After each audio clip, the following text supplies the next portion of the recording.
Hi అండి. వైసీపీలో అయితే వినూత్నంగా అయితే ఒకటైతే చేశారండి. తిరుపతిలో ఏంటంటే ఇది ఎవరైతే సూపర్ సిక్స్ ప్రకటించినప్పుడు ఈ టీడీపీ నాయకులు ఇంటి ముందుకెళ్ళి పాంప్లెట్ తీసుకెళ్లారు కదా.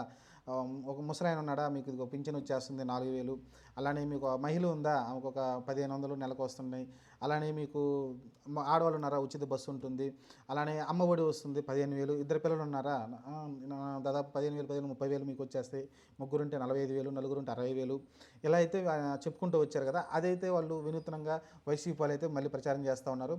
అదే వాళ్ళు చెప్పిన వీడియోలు తీసుకెళ్ళి ఒక వీడియో యాప్ను క్రియేట్ చేశారంట. ఆ యాప్లో ఆ వీడియోలు పెట్టేశారు. ఇప్పుడు మా ఇంట్లో మా అమ్మ ఉంది, పింఛన్ వస్తుంది, అలానే మా నాన్న ఉన్నారు, వ్యవసాయం చేసుకుంటున్నారు, దానికి ఒక 20,000 వస్తాయి, ఇలా మొత్తం లెక్కేసుకుంటే ₹1,00,000 దాకా అయితే పడాల్సింది. ఇప్పటివరకు రూపాయి కూడా రాలేదు. ఒక గ్యాస్ సిలిండర్ కూడా ఇచ్చారు, మరి మిగతా సిలిండర్ ఎప్పుడు ఇస్తారో తెలియదు.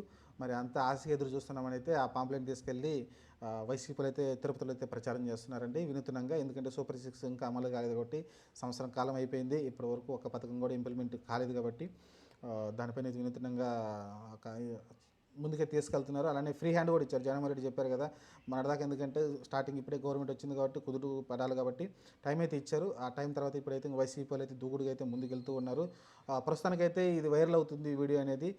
తను ఒక యాప్ క్రియేట్ చేసి ఆ యాప్లో నమోదు చేసుకుంటా ఉన్నాడు. ఎందుకంటే వాళ్ళు అప్పుడు చెప్పింది కదా, అదే కదా, మీ పేరు నమోదు చేసుకోండి, మీ ఇంట్లో ఆడవాళ్ళు ఉంటే 1500 పడిపోతాయి నెల నెల, పిల్లలు ఉంటేనేమో అమ్మఒడి పడిపోతుంది, అలానే రైతు ఉంటేనేమో రైతుకి 20,000 పడిపోతాయి, అలానే మీకు ఇంకా ఉచిత బస్సు కావచ్చు, మిగతా ఇంకా చాలా చాలా చెప్పుకుంటూ వచ్చారు కదా, అవన్నీ పడతాయని చెప్పుకొచ్చారు. అలానే వాలంటీర్కి అయితే 10,000 అని చెప్పారు.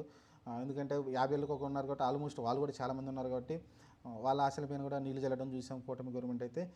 వీటన్నిటిపైన అయితే వినూత్నంగా అయితే వైసీపీ అయితే ముందుకెళ్తుంది. మంచిది, ఎందుకంటే ప్రజలకి వాళ్ళు చెప్పిన హామీలని గుర్తు చేయడం అనేది మంచి పరిణామం. ప్రతిపక్షం పార్టీ పని అదే కాబట్టి ఒక వినూత్నంగా అక్కడ చేయడం అనేది నాకు నచ్చింది. తీసుకెళ్ళాలి, ఎందుకంటే వాళ్ళు ఇంప్లిమెంట్ చేస్తారు. ఇంకేమనంటే టీడీపీ వాళ్ళు వచ్చేసి ఇంకా కామెంట్లు మీద కామెంట్లు పెట్టేస్తారు. ఏంటంటే వాళ్ళు ఏం బీకారు, వాళ్ళు మన దగ్గర డబ్బులు లేవు, డబ్బులు లేనప్పుడు ఎవడు ఏమన్నాడు, హామీలు ఎవడు అడగలేదు కదా. వాళ్ళే వచ్చారు ఇంటికి వచ్చి ఇదిగో ఈ హామీలు చేస్తామని వాళ్ళే ఇల్లు తిరిగి ఓట్లు అడుక్కున్నారు కాబట్టి ఈరోజు అమలు చేయాలి, అంతే, దాని గురించి ఇంకేం లేదు. అమలు చేయాల్సిందే. డబ్బులు యాడ్ నుంచి వస్తాయంటే అప్పు తీసుకొస్తారు, ఆ అప్పు మళ్ళీ మనమే కట్టాలని మళ్ళీ ఇదే కథలు పెడతారు. కట్టినప్పుడు చూద్దాం. ప్రస్తుతానికైతే అప్పు చేసి అయినా పప్పు కూడా తినాలంటారు కదా, అలా అయితే అప్పు చేసి అయినా సరే అమ్మఒడిలు ఇవన్నీ తీర్చకపోతే కూటమి గవర్నమెంట్కి చాలా సమస్యలు ఎదుర్కోవాల్సి ఉంటుంది, చాలా ఇబ్బందులు ఎదుర్కోవాల్సి ఉంటుంది. దాని అయితే వాళ్ళు ముందుగానే సిద్ధమై ఉండాల్సి ఉంటుంది. చూద్దాం. మరి ప్రస్తుతానికైతే వైసీపీ అయితే చాలా దూకుడుగా తిరుపతిలో అయితే ఈ ప్రచారం ఎక్కువ సర్క్యులేట్ చేస్తూ ఉంది ఈ సూపర్ సిక్స్ పైన.